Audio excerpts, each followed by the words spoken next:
కాంగ్రెస్ ఏం ఉండదు. అక్కడ ఏపీలో ఏమైందో ఇక్కడ కూడా అదే అవుతుంది, తెలంగాణలో కూడా. ఈ దెబ్బతో 30 to 40% ఓట్ బ్యాంక్ పోయినట్టే. ఇక వాడికి బతుకు చెరువు లేదు. ఈడే లాస్ట్ సీఎం, ఈడే అంతా మొత్తం ఇదే. రాసుకోండి, పెట్టుకోండి, బాధ కాదు. ఇదే ఈడే లాస్ట్ సీఎం కాంగ్రెస్ పార్టీకి తెలంగాణలో. ఈడే లాస్ట్, ఈడే అన్ని ఇయ్యే. ఇది ఎంత సార్లు రొటీన్ చేయగలచ్చు చెప్పండి. వాళ్ళ రావాలి. మనం ఏదో కాంట్రవర్షియల్ మాట్లాడేది కాదు. ఎంత ఎఫెక్టెడ్ పడుతుంది హైదరాబాద్ కి మూసి, ఎంత ఇది గుండెకాయ.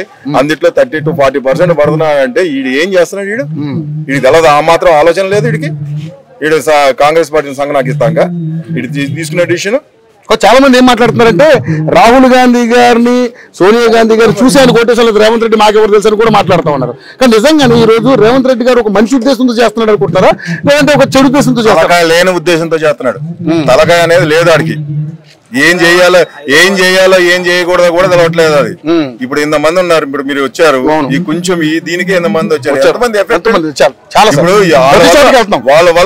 వాళ్ళకి ఇంకా వాళ్ళకి ఎఫెక్ట్ ఉండదా? ఆ మాత్రం కూడా వాడికి బుర్ర లేదు. ఏం చేస్తున్నాం ఏంటిది అనేది ఇంతమందిని షో పెట్టుకుని ఇవాళ ఈ ఎంపీ గారు ఎందుకు వచ్చి కూర్చున్నారు? ఈ పోతున్నాయి కదా, ఎన్ని పోతున్నాయి?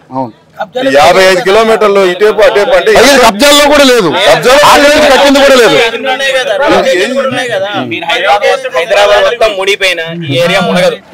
వారం రోజులు వాన కొట్టినా గానీ ఒక్క సుక్క ఇక్కడ నీళ్ళు నిలవదు.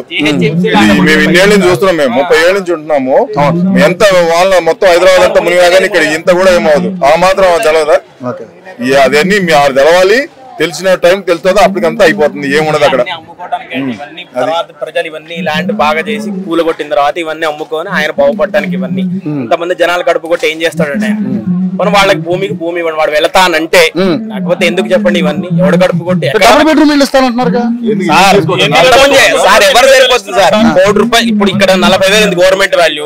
వాళ్ళకి గవర్నమెంట్ 40,000 ఉంది, వాళ్ళకి 50,000 చెప్పుని పిచ్చి పంపించండి. వాళ్ళు ఇష్టమైతే వాళ్ళు వెళ్తారు, లేకపోతే ఉండమనండి. వాళ్ళే కొట్టుకుపోతారు కదా వరదల్లో. సో ఇప్పుడు డబ్బులు ఇస్తేనే కానీ న్యాయం చేయాలి. ఒకటి ఆలోచించండి మీరు కూడా. ఇంత మందిని క్షోభ పెట్టి నువ్వు ఎవరికి న్యాయం చేస్తున్నావు? ఎవరికి న్యాయం చేస్తున్నాడు సార్? ఒకటి గుర్తుపెట్టుకోండి, ఇప్పుడు 100 మందికి 100 మంది తప్పు చేసిన ఇన్ని వేల కుటుంబాలు ఇప్పుడు ఒక్క రోజు 2 రోజులు వచ్చిన కుటుంబాలు కావు సార్ ఇవి. 35 సంవత్సరాలు 40 సంవత్సరాల నుంచి ఇక్కడ కాపురాలు ఉంటున్నారు. వెంచర్ వేస్తే కొనుక్కున్న ఇవన్నీ ఎవరు ఫ్రీగా తీసుకోలేదు, ఆక్రమించుకునే అంతకంటే కాదు. మన టీం ఉంది ఇంకోటి. మీరు కూడా చెప్పండి, మీరు కూడా ఆలోచించండి. మెయిన్ స్ట్రీమ్ మీడియాలో వచ్చేంత వరకు మాకు న్యాయం జరగదు. మెయిన్ స్ట్రీమ్ మీడియా కాదు, మీకు సోషల్ మీడియానే మీకు మీ పాలటి వరం, అందులో డౌట్ లేదు.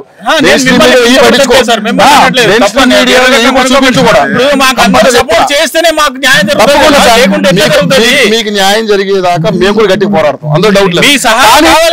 డెఫినెట్లీ. కానీ మనకేంటంటే వీళ్ళు గవర్నమెంట్ లో ఉన్నటువంటి బఫర్ జోనా లేకపోతే ఎఫ్టీఎల్ ఇవి అవి ఒకటి విషయం మనకు తెలియదు. అది జనాలు ఎడ్యుకేట్ చేయలేకపోతున్నారు.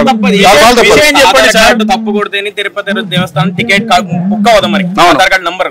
అలాంటి రిజిస్ట్రేషన్ వెళ్తే ఇది బఫర్ జోన్ ఉంది, రిజిస్ట్రేషన్ అవ్వదంటే ఈయన నాకు అమ్మాడు కదా, నేను కొనుక్కోను కదా. అది కాదు. ఒకటి సార్ రిజిస్టర్డ్ డాక్యుమెంట్ ఉన్నాయి, రిజిస్ట్రేషన్ చేసిండ్రు, ఈసీలు వచ్చినాయి, పహానీలు వచ్చినాయి, అన్ని వచ్చినాయి. ప్రతి ఒక్కటి వచ్చింది వాళ్ళ దగ్గర, ప్రతి ఒక్కటి ఉన్నది మా దగ్గర. ట్యాక్స్ కడుతున్నారు. ఇప్పుడు ఏ ఒక్కటి లేకపోయినా ట్యాక్స్ ఎట్లా వస్తుంది? ఇది ఆక్రమించి కట్టుకుందా లేకపోతే రిజిస్ట్రేషన్ అయిందా? ఒకసారి ఈ బిల్డింగ్ చూసి చెప్పండి. రిజిస్ట్రేషన్ అయ్యిందంటే 200 గజాలు అయి ఉన్నాయంటే ఆక్రమించి కట్టిందో ఏంటో తెలియదా? వీళ్ళకి బుర్రలు లేవా?